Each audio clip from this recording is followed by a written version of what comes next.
திவ்யா, என்ன மதி, சொல்றத கேளு. இனிமே இப்படி எல்லாம் பண்ணக்கூடாது, சரியா? சார்,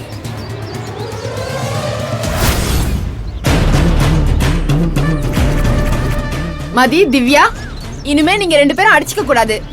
நல்லா படிக்கிற பொண்ணுங்க ஒழுக்கமா இருக்கணும். கிளாஸ்க்கு போங்க.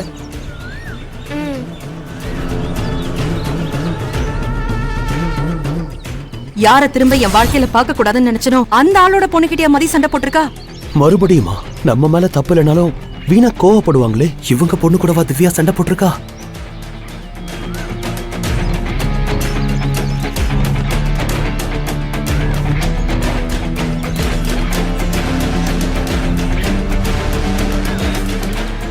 உங்க பொண்ணு இவங்க பொண்ணுகிட்ட தான் சண்டை போட்டிருக்கா சார். மிஸ், என் பொண்ணு கோவப்படுவா. ஆனா அவ கோவத்துல ஒரு நியாயம் இருக்கும். ஏன்னா என் வளர்ப்பு அப்படி. அவ மேல கண்டிப்பா தப்பு இருக்காது. இவங்க பொண்ணுதான் காரணம் இல்லாம என்ன நடந்துச்சுன்னு தெரியாம கோவப்பட்டிருப்பாங்க. கோவப்படுற முன்கோபியா இருப்பாங்கன்னு நினைக்கிறேன். அம்மா மாதிரி தானே பொண்ணும். ஹலோ மிஸ்டர், வாய்க்கு வந்ததெல்லாம் பேசாதீங்க. ஏன் பொண்ண நான் அப்படி ஒன்னும் வளர்க்கல. ஆனா அவசியமா அவ யார் கூடயும் சண்டைக்கெல்லாம் போக மாட்டா.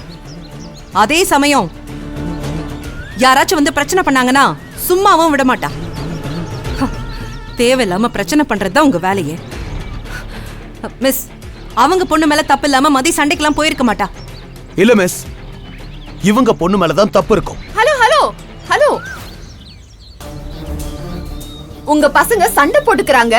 வந்து புத்திமதி சொல்லி இனிமே இப்படி பண்ண கூடாதுன்னு கூட்டிட்டு போவீங்கன்னு பார்த்தா நீங்க ரெண்டு பேருமே அடிச்சுக்கிறீங்க. நல்ல வேலை, நீங்க அடிச்சுக்கிறத பசங்க பார்க்கல. இல்லனா இத பார்த்து அவங்க கெட்டு போயிருப்பாங்க. வீட்டுக்கு கூட்டிட்டு போய் நீங்க தனித்தனியா உங்க பசங்களுக்கு எப்படி வேணா சர்டிபிகேட் கொடுங்க. ஸ்கூல்ல இனிமே இப்படி நடந்துக்க கூடாது. அத சொல்லி கண்டிச்சு கூட்டு போங்க. இல்ல மிஸ், கண்டிப்பா தப்பு என் பொண்ணு மேல இருக்காது. அவங்க பொண்ண ஒழுங்கா நடந்துக்க சொல்லுங்க. அத இவர் பொண்ணுகிட்ட சொல்லுங்க.